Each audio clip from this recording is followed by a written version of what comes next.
샬롬. 반갑습니다, 여러분. 앞뒤 옆분들과 우리 샬롬으로 인사해 볼까요? 샬롬, 샬롬.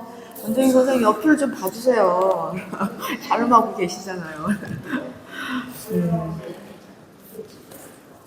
우리 성도님들께서 베풀어 주신 사랑이 너무 커서 제가 다 갚을 길이 없어서 우리의 하나님 아버지께서 30배, 60배, 100배 이상으로 갚아주시기를 기도합니다. 이제 추석이라서 마음이 얼마나 분주하고 준비해야 될 것들이 얼마나 많습니까?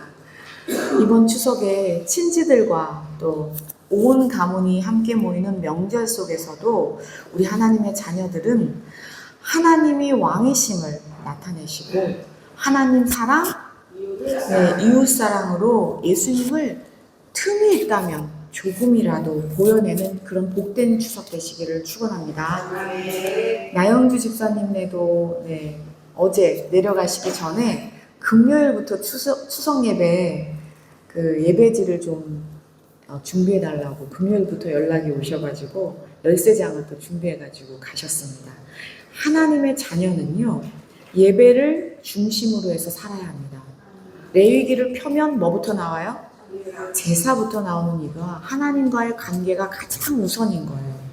진짜 사람을 창조하시고 지으신 하나님 아버지께 먼저 찬양하고 영광 돌리는 그런 추석이 되시기를 진심으로 축원합니다. 정말 예배에 목숨을 여러분 거셔야 됩니다. 이렇게 공예배도 공예배지만 개인적인 예배, 내가 주님 앞에 있구나라는, 왜냐면 사람의 존재 이유가 뭐예요? 내 속에 계신 하나님을 영광해 내는 것이잖아요. 그것이 찬양이고 그것이 예배잖아요. 지금 우리나라에요, 그런 진짜가 나타났습니다. 누굴까요?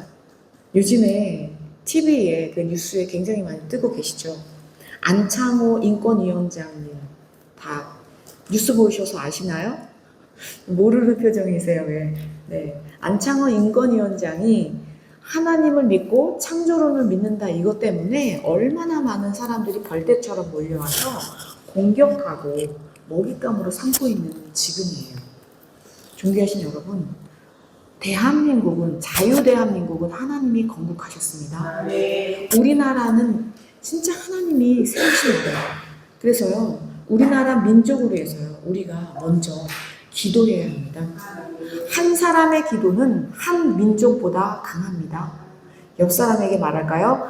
한 사람의 기도는 한 민족보다 강합니다. 이 안창호 인권위원장에 대해서 우리가 함께 기도하셔야 됩니다. 내가 하나님 믿는다라는 거 하나 때문에 지금 엄청난 공격을 당하고 있는데, 이런 분들의 목소리가 점점 더 많아져야 된다고 생각합니다. 기도해야 됩니다. 정말 나라와 민족을 위해서 누가 기도할 겁니까? 지난주에 우리가 누가복음에서 예수님을 찬양하는 그 찬양 시리즈를 쫙 봤어요. 그렇죠? 다시 한번 꼭꼭 집어서 복습을 해야 돼요. 왜냐면 얼마나 그것이 촘촘하게 이것이 굉장히 전략적으로 되어 있는지 우리가 짚고 넘어가야 되거든요. 첫 번째 누가 찬양했어요? 사가랴의 아내, 그쵸, 엘리사벳이 찬양을 했어요. 믿는 자에게 복이 있도다 하면서 믿는 자의 복을 이렇게 높여 하나님께 감사하면서 찬양했죠. 그리고 두 번째로 마리아가 내 영혼이 주를 찬양하며 하면서 인간의 존재론적인 찬양을 주님께 올려드리는 걸 봤어요. 세 번째 찬양한 사람은 10달 동안 말 한마디 못했던 누구요? 사가랴가 뭐라고 찬양해요? 예수님의 오실 길을 준비하라 하면서 찬양하잖아요. 얼마나 기뻐해요. 그리고 예수님이 정말 탄생하시자 하늘에는 영광이요 땅에는 누가 찬양해요? 그쵸? 천군과 천사요. 수많은, 셀 수도 없는 그런 하늘의 잔치였다는 거예요. 그리고 정말 이 놀라운 광경을 보면서 밖에서 양을 치던 누구요? 목자들의 찬양을 했잖아요. 그 다음 예수님이 이제 탄생하셔서 며칠 만에요? 8일 만에 뭐를 받으셨어요? 할례 받으시고 그때 이름이 선포되잖아요. 그리고 다시 정결 예식이 있었죠. 그쵸? 그 다음에 초태생을 바치는 그런 제사는 며칠 만에요? 며칠 만에? 40일. 네. 네. 그러니까 지금 예수님은 태어나신 지 며칠 되셨다고요? 40일 정도 되셨구나 라고 생각하시면 돼요. 이따가 이게 40일 다시 연결되니까 잘 기억하고 계시고요. 그래서 요셉이요, 성전 안에 들어가면서 산비둘기, 집비둘기를 잡아서 제사를 드리는 그런 광경이 펼쳐지죠. 그런데 성전에 들어가는데요, 또 찬양하는 사람이 나타나죠. 그렇죠? 의롭고 경건한 누구요? 시므온. 감사합니다. 시므온이 마치 우리 진현숙 집사님의 친정 아버님의 장로님 같이 그런 분이시잖아요. 정말 성령 충만해서 내 눈이 주의 구원을 보았사옵니다 하면서 예수님을 즉시, 예수님이 구원자이심을 즉시 알아보면서 찬양하죠. 그러면서 시몬은요, 지난주 설교 제목을 이렇게 선포했죠. 중요하니까 우리 PPT를 볼게요. 지난주 말씀 31절, 32절입니다. 같이 크게 읽어볼게요. 시몬의 찬양의 선포예요. 시작. 이는 만민 앞에 예배하신 것이요 이 밤을 비추는 빛이요 주의 백성 이스라엘의 영광입니다. 아멘. 아멘. 정말 놀라운 찬양이에요. 그런데 이 찬양 시리즈는 여기서 끝나지 않죠. 평생 성전을 떠나지 않고, 그렇죠? 주야로 금식하고 기도했던 누구요? 그렇죠. 안나 할머니가 나타났어요. 마치 우리 어르신 권사님들 같이, 또 황진 집사님 어머니 같은 분이시죠. 또 나영주 집사님의 어머니 같은, 또 이기영 권사님의 어머니 같은 그런 분이 지금 안나 할머니처럼, 안나 할머니 같은 분이 우리 대한민국에 있었기 때문에 대한민국이 이 기도의 기둥으로, 기도의 눈물의 씨로 지금 우리가 여기 있다고 말씀드렸습니다. 그래서 이 안나 할머니도요, 속량을 바라는 모든 사람들에게 예수님을 전하고 있죠. 그러면서 우리가 기다리던 그 메시아가 오셨다, 구원자가 오셨다 하면서 모든 사람들에게 전하는 것을 우리가 지난주에 봤습니다. 경계신 여러분, 그런데요, 보세요. 잘 생각해 보세요. 예수님이 탄생하면은요, 보세요. 황금, 유향, 몰약을 두고 동방에서 누가 나타나야 돼요? 그쵸? 그런데 지난주에 동방박사들이 나타났나요? 안 나타났어요. 그쵸? 우리가 이거를 잘 생각해 보셔야 돼요. 지난주에는 동방박사의 기록이 없어요. 이유가 있어요. 잘 보세요. 우리가 여기를 이렇게 집중해서 보셔야 돼요. 왜냐면요, 우리가 잘못 이것을 이해하잖아. 잘못 성경을 읽게 되면요, 어떻게 생각하게 되느냐면요, 예수님이 태어나면은 막 목자들이 달려와요. 그쵸? 거기까지는 맞아요. 그러자마자 누가 와요? 동방박사들이 와요.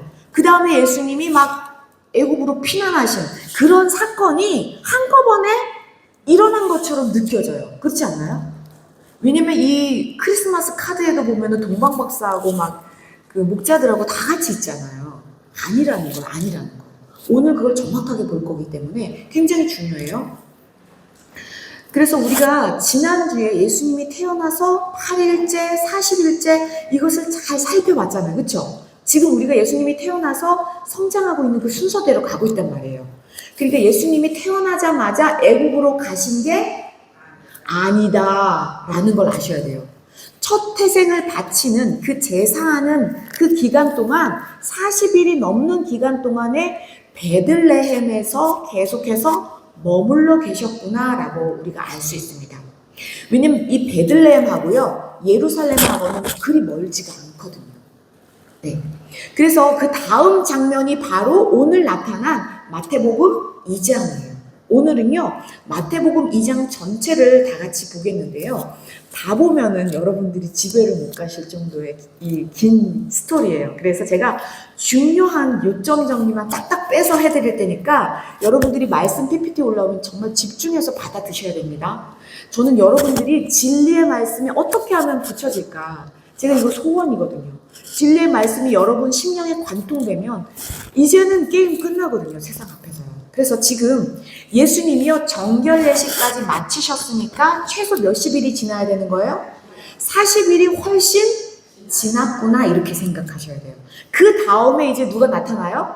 그렇죠. 동방박사들이 오늘 이렇게 등장합니다. 그래서 마태복음으로 가셔야 돼요. 여태까지는 누가복음을 봤다면 동방박사들의 등장은 어디예요? 마태복음 2장 1절 2절이에요. 읽어볼게요. 1절 2절 3절까지 보겠습니다. 시작. 헤롯 왕때에 예수께서 유대 베들레헴에서 나시니 동방으로부터 박사들이 예루살렘에 이르러 말하되 유대인의 왕으로 나신 이가 어디 계시냐? 우리가 동방에서 그의 별을 보고 그에게 경배하러 왔노라 하니 헤롯 왕과 온 이스라엘들이 듣고 소동한지라. 네, 첫 번째 구절에 누가 나타나요?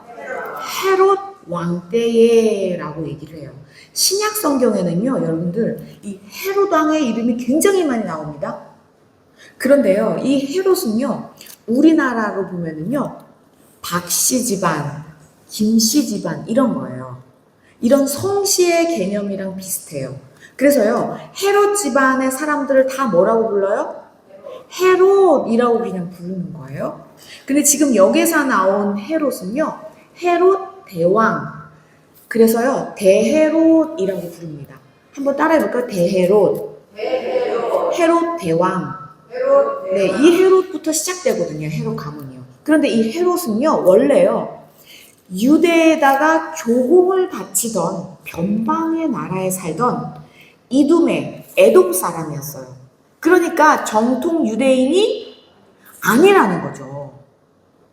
지금 정통된 거예요. 지금 헤롯의 정치 기반은요, 그래서 굉장히 불안합니다. 지지 세력이 없잖아요.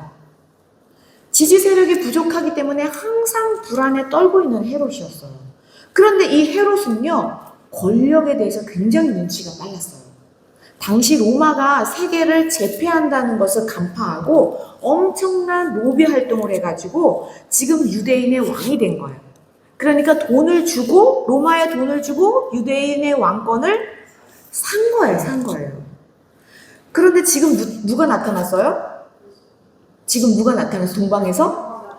동방박사가 나타나서 뭐라고 하는 거예요? 유대인의 왕으로 나신 이가 어딨냐? 그렇지 않아 지금 노심초사 자기 왕권을 지키려고 벌벌 떨고 있는데 유대인의 왕으로 났다는 거예요. 그러면서 그 별을 보고 그에게 경배까지 하러 왔더니 경배까지 세상에. 그렇지 않아도 지금 이 왕권을 지키려고 이 헤롯은 전전긍긍하는데 이 헤롯이 얼마나 놀랐겠어요. 와. 그래서요, 성경을 보면요, 지금 헤롯 왕과 어디요? 온 예루살렘이 듣고 뭐 했대요? 소동했다라는 말이요, 너무나 부족한 말이에요. 왜냐면 소동은요, 이 왕권에 대한 쟁취만큼 이거보다 큰 소동이 없어요. 지금 왕권이 흔들리고 있는 지금 상황이잖아요. 이거야말로 난리 중에 난리인 거예요. 이 헤롯에게는요, 인생의 위기가 찾아온 거예요. 보세요. 우리나라도 그래요. 조선 왕조도 마찬가지죠. 자기의 왕권을 지키려고 이방원이, 그렇죠? 형제도 싹 다 죽이잖아요. 얼마나 무서워요. 아들도 없어요, 아들도. 눈물도 피도 없는 것이 이 왕권을 지키려는 이런 세력들이잖아요. 그런데 어디 조선 왕조뿐이에요? 지금까지 내려온 인류 역사는요, 다 이 왕 싸움인 거예요. 누가 왕인가? 이것이 인류 역사라는 거죠. 누구만 기억해요? 그 왕만 기억하거든요. 그래서 지금 예루살렘은요, 유대인의 왕이 나타났다는 이 소리에 완전히 완전히 뒤집힌 거예요, 지금요. 제가 이 부분을요, 지난 성탄절에 다 말씀드렸기 때문에 이 부분은 제가 넘어갈 거예요. 그래서 이제 동방박사들을 따라가 보면은요, 10절과 12절 이런 장면이 나옵니다. 읽어보겠습니다. 시작. 그들이 별을 보고 매우 크게 기뻐하더라. 집에 들어가 아기와 그의 어머니 마리아가 함께 있는 것을 보고 엎드려 아기께 경배하고 보배압을 열어 황금과 유황과 보배를 예물로 드립니다. 네, 여기서요 11절이 참 중요합니다. 왜냐면요, 지금요 동방박사들이 어디로 들어갔대요? 집이에요. 보세요. 지난주 누가복음을 생각해 보세요. 지난주에는 예수님이 어디에서 태어나셨어요? 그렇죠. 근데 지금 어디래요? 지금 좀 다른 거 이해되시죠? 마구간을 집이라고 했을까요?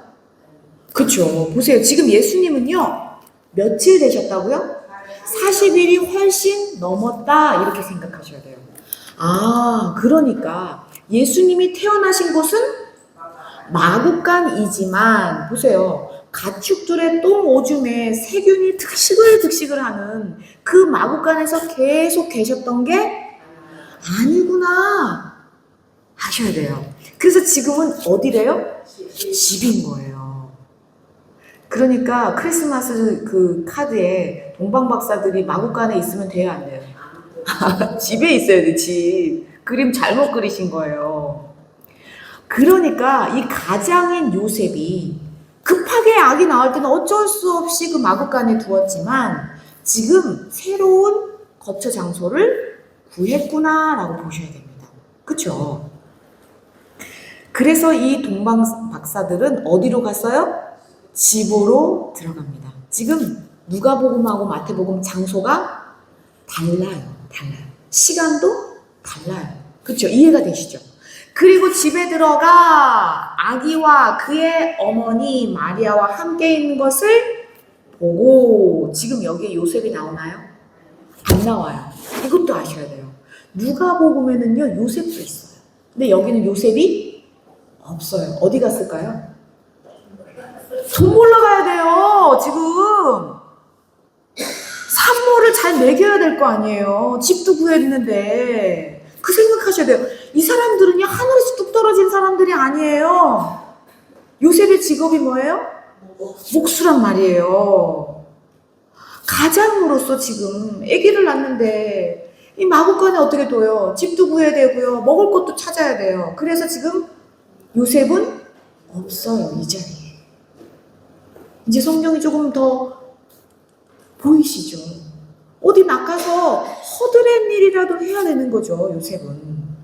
그런데 여기서요 중요한 단어가 나와요. 어떤 단어냐면요 아기라는 단어가 아주 중요한 단어가 나와요. 왜냐면은요 지난주 누가복음에서 보면은 말구유에 올려진 아기는요 원어로 이렇게 써 있어요. 레포스라는 원어로 써 있는데요. 이 레포스라는 뜻은요 영아라는 뜻이에요. 태아에 가까운 영아. 그러니까 갓난아기인 거예요. 금방 태어난 아기다라고 표시합니다. 근데 성경은 다 아기라고 써 있잖아요. 그렇죠? 근데 오늘 마태복음에서요. 동방박사들이 경배했던 그 아기는 달라요. 원어가 틀려요. 원어는요. 파이디온이라고 해서요. 유아 정도의 크기의 아이인 거예요. 그러니까 신생아가 아니다. 그러니까 아기라고 해서 다 같은 아기가 아니다라고 알 수가 있죠. 누가복음에서 말구유에 있었던 아기는 진짜 갓난 아기, 신생아였다면 지금 동방박사가 경배했던 아기는요. 목을 가눌 수 있을 정도의 아기인 거예요. 경배를 받으셔야 될 거 아니에요. 목자들은요. 그 요셉과 마리아에게 기쁜 소식을 전해주러 간 거지 경배하는 건 두 번째였고요. 진짜 경배하는 사람은요. 이 동방박사들이었어요. 하나님은요. 하나도 틈이 없이 진짜 치밀하게 계획을 세우세요. 예수님이 경배를 받으실 수 있을 정도의 목이 가누어진 그런 아기였다라는 것을 알 수가 있습니다. 그리고 우리가 잘 아는 대로 동방박사가 황금, 유향, 몰약을 예물로 드렸잖아요. 그렇죠? 이것도 제가 지난번에 말씀을 드렸지만요. 여기서 황금은 왕권을 상징해요. 황금이요? 요새 금값, 금테크 하세요? 막 이러잖아요. 그렇죠? 금테크 합시다 막 이러잖아요. 금값이 얼마나 높아요. 옛날에도 마찬가지였어요. 그것도 황금이라는 것은 누구를 뜻해요? 왕권을 뜻하는 거예요. 유향은요? 선지자라는 것을 뜻하죠. 향기롭잖아요. 주님의 말씀을 전하는 거잖아요. 몰약은요? 죽은 사람에게 쓰는 약이에요. 그래서 제사장을 뜻하죠. 그래서 예수님을요, 우리가 왕, 선지자, 제사장. 이것은 예수님의 3대 사역을 표현한다. 그래서 이렇게 표현하기도 하죠. 옆 사람에게 좀 말할까요? 예수님은 왕, 선지자, 제사장이에요. 라고 얘기할까요? 시작. 예수님은 왕, 선지자, 제사장이에요. 네, 다른 분에게 다시 한번 얘기해 볼게요. 시작. 예수님은 왕, 선지자, 제사장이에요. 네, 잘했어요. 그런데 오늘 마태복음 2장을 보면은요, 계속해서 어떤 공통점이 나옵니다. 네, 놀라운 공통점이요, 4번이나 넘게 나와요. 보세요. 마태복음 2장 12절 한번 읽어볼게요. 시작. 그들이 꿈에 헤롯에게로 돌아가니 말라 지시하시는 바가 다른 길로 오게 돌아가니라. 그들이 어디예요? 그들은 꿈이라는 말이요. 우리가 잘못하면요 오류에 빠질 수 있는 부분이기 때문에 이 잘 들어보셔야 돼요. 지금 공통점이라는 게 뭐가 나오냐면요, 하나님의 꿈을 사용하세요. 맨 처음에 요셉에게도 뭐를 사용하셨어요? 꿈에 나타나셨단 말이에요. 꿈의 천사가. 그래서 오늘 공통점도요, 꿈의 천사가. 2가지가 공통점이에요. 사람들은요, 꿈에 굉장히 약해요. 그런데요, 하나님을 믿는 이 성도들도요, 이런 분들이 계세요. 막 자기가 꿈을 꿨는데 막 이러면서 사람들에게 막 자기 꿈을 뭐 크게 뭔가를 한 것처럼 얘기를 하시거든요. 성경을 보면요, 이렇게 꿈에 나타난 사건들이 굉장히 많아요. 그래서 자꾸 내 꿈을 자꾸 성경처럼 해석하려고 하는데요, 이것은 굉장한 오류입니다. 이것을 굉장히 조심하셔야 돼요. 왜냐하면 성경은 지금 누구를 향해 있어요? 그렇죠. 온 우주도 누구를 향해 있어요? 그렇죠. 지금 별까지도 예수님을 향해 있어서 누구까지 나타났어요? 동방박사까지 지금 경배하러 나타난 거잖아요. 지금 하나님은요, 우리를 구원하시기 위해서요, 하나님께서 하실 수 있는 모든 기적의 방법을 다 사용하고 계시는 거예요. 그래서 오늘 설교 제목이 중요합니다. 한번 읽어볼게요. 설교 제목 시작. 이루려 하십니다. 이루려 하십니다. 뭘 이루려고 하시는 거예요? 하나님의 말씀을 이루려고 하시는 거예요. 뭘 이루려고 하시는 거예요? 하나님의 말씀. 구원을 이루려고 하시는 거예요. 그 말씀은 구원이에요. 이루려 하십니다. 이것이 얼마나 많이 나오는지 몰라요, 성경에. 하나님의 소원은 뭐예요? 영혼 구원인 거예요. 이 구원을 이루려고, 이 말씀을 이루려고 하나님은 꿈이라도, 하나님은 천사라도 불러서라도 우리의 구원을 이루시기 원하십니다. 그래서 오늘 성경을 보면은요, 하나님은 우리의 구원을 위해서, 이것을 이루려 하기 위해서 꿈이랑 천사의 방법을 쓰고 계시는 걸 볼 수 있습니다. 특히 예수님이 탄생하실 때는요, 이 꿈과의 천사의 방법이 굉장히 반복해서 많이 나타나요. 그런데 예수님이 장성하신 다음에는요, 한 번도 나타나지 않아요. 보세요. 예수님이 꿈 꿨다 이런 거 성경에 있어요? 없어요. 예수님이 꿈 꿨다 이런 거 없어요. 그런데 여기서 중요한 것은요, 아주 중요합니다. 하나님이 이 꿈과 천사를 이용하신 이유가 있어요. 그게 뭐냐면요, 아직 성경이 완성되지 않았기 때문이에요. 뭐냐면요, 예수님 당시에는요, 너무나 당연한 거지만 무슨 성경만 있어요? 구약 성경만 있어요. 신약 성경이 아직 쓰여지지도 않은 때란 말이에요. 아직 성경이 완성되지 않았기 때문에 지금 하나님은요, 꿈과 천사를 통해서 우리의 구원을 이어가고 계시는 거죠. 그렇기 때문에 이게 중요해요. 신약 성경이 이제 우리는 완성된 거잖아요. 그렇죠? 우리의 손에 신약 성경이 들려있단 말이에요.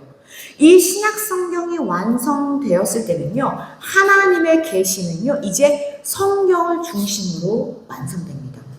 그러니까 사람들이 무슨 꿈을 꿨다 하는 그런 얘기는 개인적인 사정이구나, 이렇게 이해하시면 됩니다. 더 이상 하나님의 계시는요,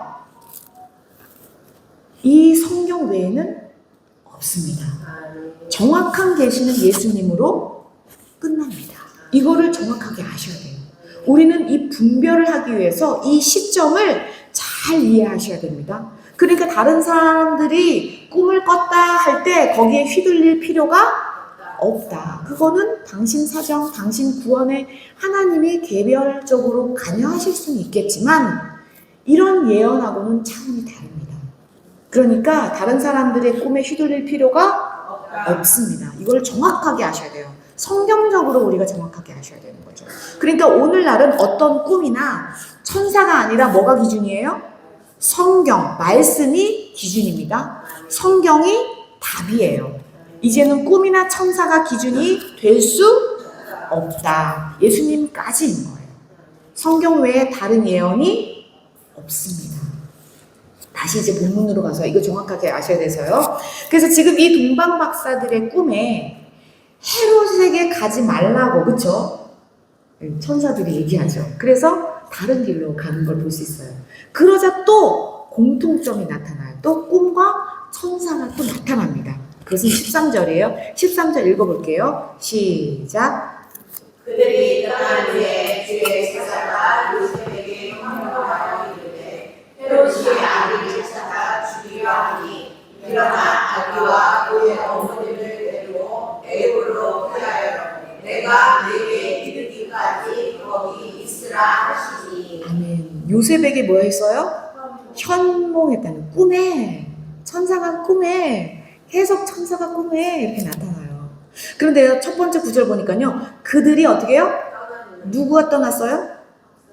그렇죠. 감사합니다. 동방 박사가 떠나자마자예요, 이거는. 예. 그래, 놀라운 것은요, 지금 누가 아기를 찾아서 죽이려 한대요? 이 부분이 굉장히 중요합니다, 여러분. 보세요. 헤롯이 박사들에게 지금 쏘은 것을 알고 있어요, 몰라요? 지금은 몰라요. 언제 알게 되냐면요, 지금 13절이잖아요. 16절에 알고 길길이 껴요. 이게 중요합니다, 여러분. 지금요, 그러니까 헤롯은 박사들에게 쏘은 줄 모르고 있는 상태예요, 여러분. 그러니까 이게 아주 중요하다니까요. 헤롯이 아직 그런 생각도 못하고 있어요. 헤롯이 이 아기를 죽여야지 생각조차 하기 전에 하나님은 뭐 하래요? 피신하라는 거, 피신. 지금 헤롯이 아기를 죽이려고 한다는 명령을 한 다음이 아니라니까요. 명령하기도 전에, 생각하기도 전에 하나님은 이렇게 말씀하시는 거예요. 존귀하신 여러분, 헤롯의 생각하기도 전에, 계획하기도 전에 이미 우리 하나님은요, 피할 길을 주십니다. 안전하게 지키십니다. 존귀하신 여러분, 우리도 하나님의 자녀예요.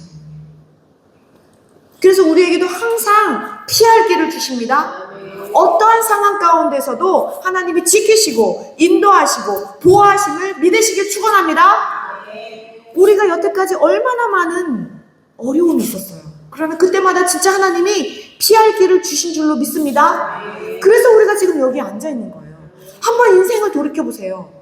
내가 얼마나 힘들었을 때가 많았나. 근데 그게 내 지혜로 한 것 같아요. 아니요. 피할 길을 주셨던 거예요.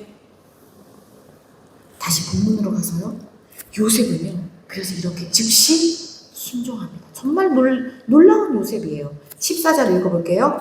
시작. 요셉이 일어나서 밤에 아기와 그의 어머니를 데리고 애굽으로 떠나가. 네. 요셉은요. 밤중에 피신하고 있는 거예요. 다시 말해서 야반도주죠. 그렇죠? 그런데요. 이렇게 급하게 애굽으로 피신을 해도 보세요. 지금 요셉의 진보다리 속에는 뭐가 들어있어요? 황금, 유향, 몰약. 아멘. 존귀하신 여러분, 이게 바로 우리 하나님의 작전입니다. 이게 바로 우리 하나님의 놀라운 타이밍이에요. 동방 박사가 예물을 드린 다음에 바로 하나님이 이동시키시는 거예요. 뭐를 들고요? 금덩어리를 들고요. 금덩어리를 들고 애굽으로 가게 하신다니까요. 우리 하나님은 지금 생면부지인 애굽에 가서 예수님의 가족들이 뭘로 먹고 살아요? 금덩어리로 먹고 산다니까요, 여러분. 그냥 뭐 예수님께 드린 예물이라서 뭐 그냥 갖고만 있어요? 하나님은요 실제적이세요, 여러분. 얼마나 놀라운지 몰라요. 놀라운 계획의 하나님이세요. 하나님은요 이렇게 치밀하게 우리를 오늘도 인도하십니다. 제가 몇 주 전에요, 저희 기도팀이 오신다고, 저희 교회 목사님들이 막 8명이 오신다는 거예요. 또 그래서 제가 있는데 하나님이 마음에 이분들을 지극정성으로 섬기라는 거예요. 좋은 것으로 대접하라는 거예요. 가장 좋은 것, 제일 좋은 것으로 먹이고 제일 좋은 카페에 가서 드시게 하라는 거예요. 그래서 제가 제 통장을 딱 보니까 제 통장에 7원 이렇게 있는 거예요. 7원. 그래서 그냥 당장 오신다는데 어떡해요. 그래서 하나님 보셨죠? 저 7원이에요. 돈 나올 데가 없어요, 하나님. 그랬는데 점심에는 또 누구를 가서 섬기라는 거예요. 왜냐면 저 선배가 2학기 책을 다 준비해가지고 다 준비했는데 책만 해도 30만 원이 넘는데 그거를 다 준다니까 얼마나 감사해요. 그래서 그거는 제가 어쩔 수 없이 2학기 등록금을 빼가지고 가가지고 그분을 진짜 밥도 사드리고 커피도 사드리고 대접했단 말이죠. 근데 저녁에는 또 목사님들이 8명이 오는데 또 이거를 뺏으려니까 진짜 뭐죠? 꽃감 빼듯이 지금 해야 되는 거예요. 그래가지고 그분하고 이제 헤어져가지고 핸드폰을 보니까 전화가 이렇게 찍힌 거예요. 저희 성도님인 거예요. 제가 전화를 했더니 목사님 제 카드를 가져가서 긁으세요 이러는 거예요. 제가 얼마나 소름이 끼치는지요. 그리고요 목사님 그분들을요 가장 좋은 곳으로 대접하세요. 그리고요 그분들을요 아주 좋은 데 가셔서 그냥 커피도 맛있는 거 사드세요. 하나님이 얘기하는 목소리가 똑같이 얘기하시는 거예요.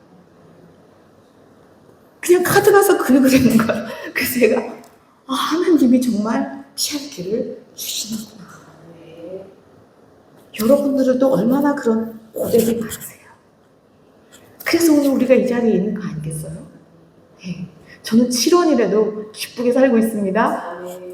그런데 지금 이 밤중에 길을 떠나는 순종은요 쉬운 게 아니에요. 7원이는데 가서 누구를 대접해라, 쉬운 게 아니거든요. 보세요. 갈릴리에서부터요 예루살렘까지는 제가 몇 킬로라고 말씀드렸어요? 100? 그렇죠. 150킬로란 말이에요. 그런데 보세요. 지금 예루살렘에 베들레헴에 있잖아요. 그렇죠? 그런데 이 예루살렘에서 어디로 가래요? 애국까지 가는 거리는 도대체 몇 킬로인 거예요? 그래서 제가 인터넷에 쳐보니까 430킬로래요. 와, 지금 장난이 아니에요. 몇 배나 더 먼 거리란 말이에요. 이게 보통 일이 아니에요. 목숨을 건 순종인 거예요. 그래서 오늘 제가 주보 앞면에다가 애국으로 가고 있을 법한 요셉과 마리아를 이렇게 넣어놨는데요. 이것은 정말 죽으면 죽으리다의 순종이에요. 그래서 오늘 설교 제목을 우리는 다시 외쳐야 합니다. 설교 제목 시작. 하나님의 말씀을 이루려고 이렇게 하고 계시는 거예요. 존귀하신 여러분, 예수님은요 우리를 죄에서 구원하시지만요 이렇게 요셉과 같은 순종이 필요할 때가 있습니다. 하나님의 절대 주권으로 우리의 구원을 하나님은 이루십니다. 그렇지만 이렇게 인간의 자유의지를 들여 순종할 때가 있다라는 거죠. 비록 지금 우리가 이 땅에서요 정말 힘들어요. 얼마나 힘들어요. 하루하루가. 몸도 예전 같지가 않아요.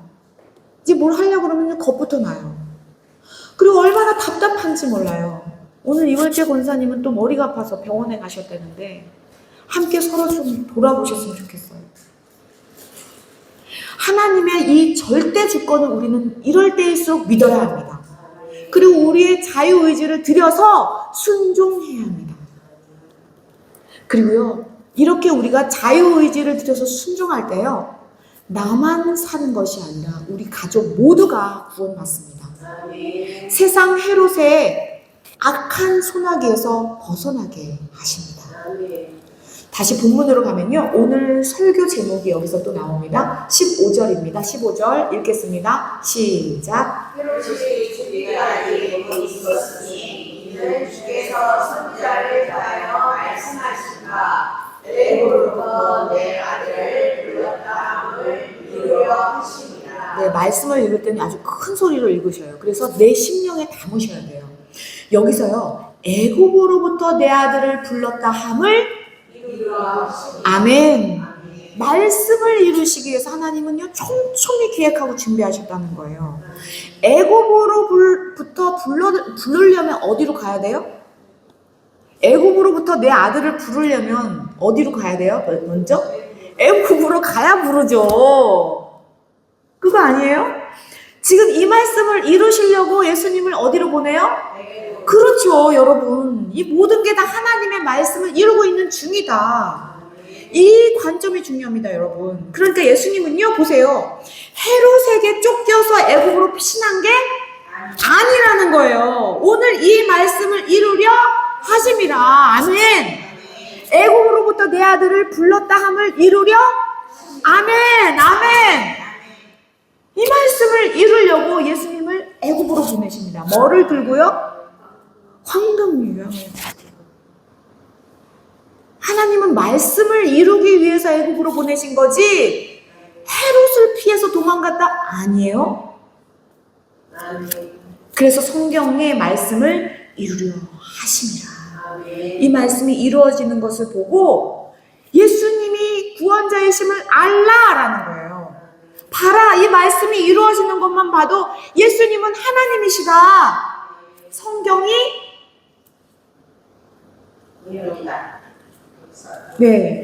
예언이 역사가 되는 것을 지금 정확하게 구현해내는 장면이 이 장면인 거예요. 그뿐만이 아니라 18절에도 마찬가지예요. 예레미야 예언이 이루어졌다라는 말씀이 계속해서 연결되고 있어요. 이걸 다 보려면 오늘 너무 늦게 끝나서 이거는 패스하지만 너무 안타깝지만 지금 우리는요, 마태복음을 지금 보고 있어요. 이 마태라는 사람은요, 레위 지파예요. 구약에서는요, 어떤 지파에게 이 말씀을 맡겼죠? 그쵸, 레위 지파에게 하나님이 말씀을 맡겼단 말이에요. 그러니까 이 마태는요, 전통적으로 말씀을 통달한 사람이에요. 레위 지파이기 때문에.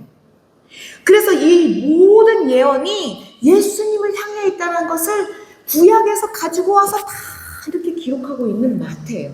정말 놀랍죠. 그런데 예수님은 언제까지 애굽에 있었대요? 헤롯이? 그쵸. 보세요. 예수님을 죽이려고 혈안이 되어가지고 예수님만 죽이려고 했어요? 2살의 어린아이까지 다 싹 다 죽이잖아요. 그 서슬퍼런 헤롯을요, 예수님이 들어오시기 전에 어떻게 하나님은 삭제하십니다. 하나님 나라가 임하면 세상은 심판이에요. 지금 그 얘기하고 있는 거예요. 세상 왕은요, 예수님을 죽이려고 해도 예수님이 오시면 누가 죽어요? 세상 왕은 죽습니다. 이것이 심판이에요. 여러분, 이걸 정확하게 아셔야 돼요. 예수님이 헤롯을 피해서 도망가셨다? 아니라는 거예요. 예수님이 임하실 때 누가 죽어요? 헤롯이 죽습니다. 이렇게 하시는 분이 하나님이시라는 거예요. 이게 말씀이에요. 말씀이 이루어집니다. 그래서 오늘 설교 제목을 다시 한번 읽어볼까요? 시작. 아멘. 아멘. 놀라운 말씀이에요, 여러분. 그래서요, 헤롯은 이렇게 삭제가 됩니다. 헤롯이 크게 죽었다 이런 것도 안 해요. 그냥 헤롯은 별거 아니기 때문에 쓱 하고 지나가요. 이렇게 19절 보겠습니다. 시작. 헤롯이 죽은 후에 주의 사자가 애굽에서 요셉에게 명령하여 이르되. 네, 20절도요. 일어나 아기와 그의 어머니를 데리고 이스라엘 땅으로 가라. 아기의 목숨을 찾던 자들이 죽었느니라 하시니. 아멘. 그냥 헤롯이 죽은 것을 크게 얘기하지도 않아요. 왜요? 예수님이 임하면 그냥 헤롯은 삭제되는 삭제 인물이에요. 예. 헤롯이 죽은 후에 주의 사자가 어디에서요? 그쵸, 지금 어디에 있다고요? 애굽에서 그 아들을 불렀다 함을 이루려 하려고 지금 애굽에서 보내서 지금 애굽까지 천사가 가서 꿈에, 또 천사가 꿈에 현몽하여 라고 얘기하잖아요. 하나님의 방법은 놀랍습니다. 근데 헤롯이 얼마나 빨리 죽었는지 볼까요? 지금요, 예수님이 여기서 보니까 어린이래요? 뭐라고 써있어요? 아기라고 기록되어 있어요. 예수님이 애굽에 들어갈 때도 뭐였어요? 아기였다니까요. 그런데 지금 출애굽할 때도 예수님이 뭐예요? 아기라는 거예요. 그러면 헤롯은 도대체 몇 년 더 사는 거예요? 얼마 살지도 못하는 그런 헤롯이 그렇게 길길이 뛰면서 예수님을 죽이려고 했지만 세상 왕은 심판받습니다. 자신이 언제 죽을 줄도 모르고 자신이 언제 망할 줄도 모르는 이 세상을 예수님이 오실 때 심판하십니다. 지금도 마찬가지예요. 우리 교회가 기다리고 있는 것은 예수님의 재림이잖아요. 예수님이 오시면 세상을 심판하십니다. 그래서 예수님은 이렇게 출애굽하시는 거죠. 그 아들을 불러내었다라는 말씀을 이루려 하시기 때문에 이렇게 예수님은 들어오시죠. 그리고 이스라엘을 구원하셔야 됐기 때문에 예수님은 애굽에 오래 사시지 않으셨다라는 것을 알 수 있습니다. 지금 이스라엘 구원을 위해서 하나님은 다시 애굽에 갔다가 예수님을 부르시죠. 그래서 요셉은요, 또 이렇게 애굽에서 다시 이스라엘로 들어가려면 몇 킬로요? 430km를 또 가야 돼요. 또 순종이 필요한 거예요. 평생 순종해야 되는 거예요. 지난번에 나 옛날에 순종했어 그걸로 끝이 아니라는 거예요. 그래서 21절을 읽어보겠습니다. 21절 시작. 요셉이 일어나 아기와 그의 어머니를 데리고 이스라엘 땅으로 들어가니라. 우리는요, 예수님의 탄생하면 무조건 마리아만 생각하는데요, 요셉이 이렇게 고생했구나라는 거 아셔야 돼요. 가장으로서 일을 해야 되고요, 그때마다 사회적으로 지탄받을 때 담같이 든든하게 서 있어줘야 되고요, 마리아하고 예수님을 데리고 먼 길을 정말 힘들게 갔구나. 그래서 우리 가장들을 진짜 고마워하셔야 됩니다. 왜요? 없으면은요, 세상에 이렇게 세상이 없어지는 것 같아요. 내가 무시한 한 세월이 미안하기만 합니다. 여러분 지금 옆에 계실 때요, 매일매일 고맙다고, 매일매일 감사하다고 꼭 얘기하셔야 합니다, 여러분. 없어져 봐야 아는 그런 것을 얘기해도 여러분 알아들을 수가 없어요. 저도 없어져 보니까 조금 이해하겠더라고요. 그래서 권사님들의 마음이 조금 이해됩니다. 근데 이렇게 이스라엘에 왔는데 문제가 생겼어요. 와, 헤롯이 죽었는데요, 그 다음 왕이 이렇게 나타납니다. 22절이에요. 산 넘어 산이에요. 22절 읽겠습니다. 시작. 그러나 아킬라오가 그의 아버지 헤롯을 이어 그의 인문대를 두고 거기로 가기를 무서워하더니 꿈에 지시하심을 받아 갈릴리 지방으로 떠나가. 아멘. 지금요, 요셉이 다시 몇 킬로로 왔어요? 400. 여러분, 말이 430kg예요. 지금 그 사진처럼 보세요. 얼마나 많은 위협이, 뜨거움이, 말도 못하는 고생이죠. 힘들게 왔는데 지금 누가 왕이 됐대요? 아켈라오가요. 누구의 아들이래요? 헤롯의 아들이래요. 그런데요, 중요한 게요, 여기만 아켈라오라고 써 있어요. 그 다음부터는 다시 뭐라고 쓸까요? 헤롯이라고 씁니다. 그래서 우리가 이 지점을 또 잘 알아야 되죠. 그러니까 앞에서 죽은 헤롯은 헤롯 대왕이었어요. 그렇죠? 헤롯 대왕. 그렇죠? 그럼 지금 왕은 누구예요? 아켈라오. 그렇지만 이제 다음부터는 뭐라고 부른다고요? 네. 그래서 신약 성경에 나오는 헤롯은 다 이름이 똑같지만 사람이 다르다라고 생각하시면 돼요. 아, 그 일가겠구나. 박씨 일가겠구나. 이씨 집안이겠구나. 이렇게 생각하시면 돼요. 이렇게 그 아들이 왕이 됐으니, 보세요. 요셉이 거기로 다시 가고 싶어요? 생각해 보세요. 당연히 무섭죠. 거기로 가기를 무서워하더라. 왜 안 무서워요? 지금 얼마나 살떨려요. 헤롯이 얼마나 많은 아기들을 죽였겠냐고요. 그 수많은 아기가 죽은 곳에 다시 예수님을 들어가고 싶겠냐고요. 두려웠죠. 당연히 두렵죠. 그런데요, 여기서 다시 공통점이 나타납니다. 뭐예요? 천사와 꿈. 네, 꿈에 천사가 또 나타납니다. 그래서 지시함을 받아서 어느 지방으로 간대요? 갈릴리. 그렇죠. 갈릴리, 나사렛. 그런데 놀라운 것은요, 이미 예수님이요. 성경에는요, 나사렛 사람이라 일컬을 거라라는 그 예언이 있다는 거예요. 와, 놀랍지 않아요? 원래는 어디로 갔었어야 되는데요? 베들레헴으로 다시 가려고 했었는데 무서워서 어디로 간 거예요? 그렇죠. 갈릴리 나사렛으로 갔는데 이것마저도 지금 성경에 예언되어 있다는 게 놀라운 거예요. 와, 23절에 이렇게 기록됩니다. 23절 읽어볼게요. 시작. 나사렛이라는 그에 가서 사니 이는 선지자로 하신 말씀에 나사렛 사람이라 칭하리라 하심을 이루려 함이니라. 아멘. 이루려 함이러라. 아멘. 놀라운 말씀이에요. 이 예언은요, 여기서만 있는 게 아니에요. 이사야도 예언했고요, 예레미야도 예언했고, 다른 성경에도 예언했어요. 성경에 많이 나와서 성도님들이 굉장히 잘 아는 구절이에요. 그래서 오늘은 한 곳만 볼게요. 이사야서 11장 1절부터 2절이에요. 그럼 여기를 한번 살펴볼게요. 여기서 뭐라고 써있나? 이사야 11장 1절 2절이에요. 읽어볼게요. 시작. 이스라엘 줄기에서 한 싹이 나며 그 뿌리에서 한 가지가 나서 결실할 것이요 그의 위에 여호와의 영, 곧 지혜와 총명의 영이요 모략과 진리의 영이요 지식과 여호와를 경외하는 영이 강림하시리니. 아멘. 아멘. 예수님의 오심을 이렇게 표현한 곳이 많단 말이에요. 근데요, 이새가 누구예요? 아버지. 누구의 아버지? 그쵸. 다윗의 아버지란 말이에요. 그럼 예수님이 누구로부터 나와야 돼요? 다윗의 후손으로, 자손으로 나오시잖아요. 그래서 지금 이새의 줄기, 이 줄기라는 말이 중요하다는 거예요.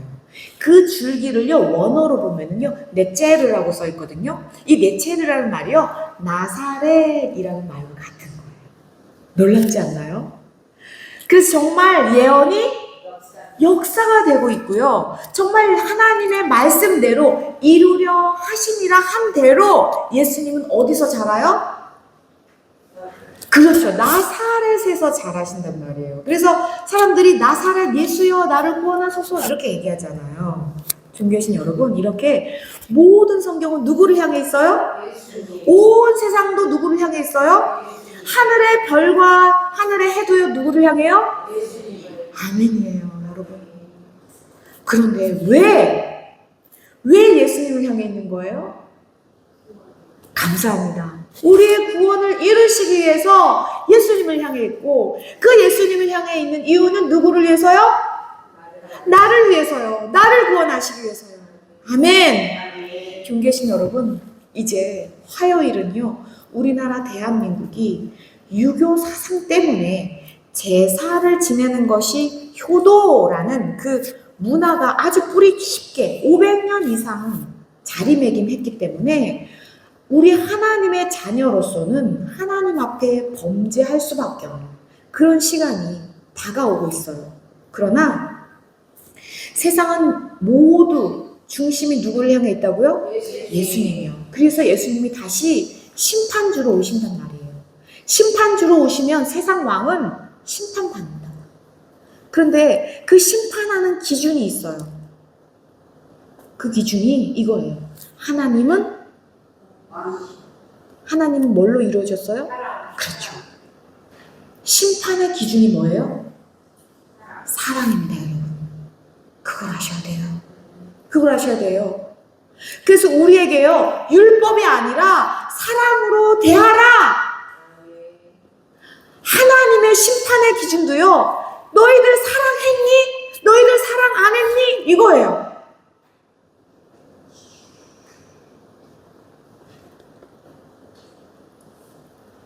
예수님은 말씀이 육신이 되어 오셨어요. 예수님은요, 우리의 구원을 하시려고 오셨습니다. 여러분, 그것은 사랑이었어요. 사랑이었어요. 그런데 왜 내가 하나님을 믿는다고 하면서 옆에 사람을 사랑하지 못하죠? 나는 하나님을 믿는다고 하면서 왜 옆에 사람은 사랑하지 못할까요?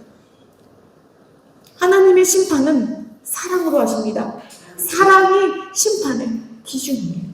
너희들 나처럼 사랑했니? 너처럼 사랑으로 이렇게 섬겼니? 사랑을 판단하기 전에 사랑이라고 말씀하십니다. 존귀하신 여러분, 그런데 그 예수님만 말씀이 육신이 되어 오신 게 아니에요.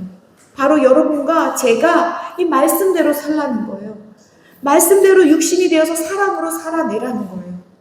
예수님의 사랑의 기준이 있다라는 거죠. 하나님이 사랑이시기 때문에 너희도 사랑해라. 서로 사랑해라. 여러분, 사랑 앞에서는요, 다 녹아내립니다.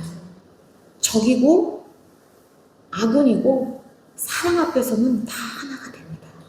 우리가 예수님의 사랑을 입었다면 예수님의 사랑을 나타내야 합니다.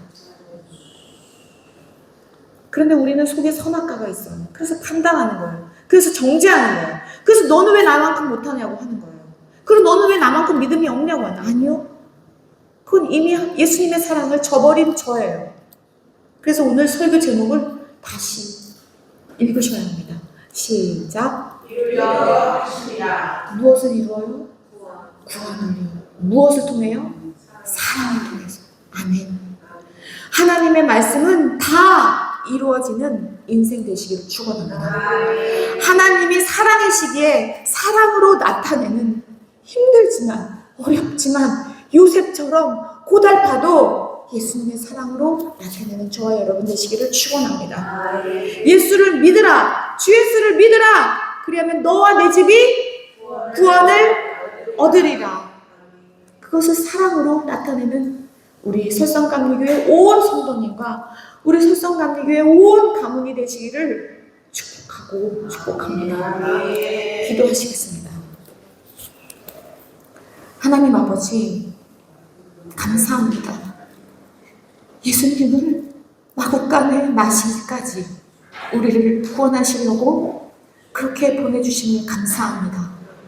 그 예수님을 애굽에 보내신 것은 헤롯을 피하는 것이 아니라 그 아들을 불렀다 함을 이루려 하신다. 이 모든 구원을 오늘날까지 그 약속을 이루게 하시니 감사합니다. 하나님 아버지, 우리가 요셉처럼 힘들고 어려운 환경에 있을지라도 사랑으로 순종케 하여 주옵소서. 믿음으로 순종케 하여 주옵소서. 예수 그리스도의 사랑을 나타내는 추석이 될 수 있도록 성령여 우리를 충만케 하여 주옵소서. 하나님 사랑, 이웃 사랑이 오늘도 드러나는 우리 모든 성도들 가정 되게 하여 주옵소서. 감사드리며 주 예수 그리스도 이름으로 기도드렸습니다. 아멘.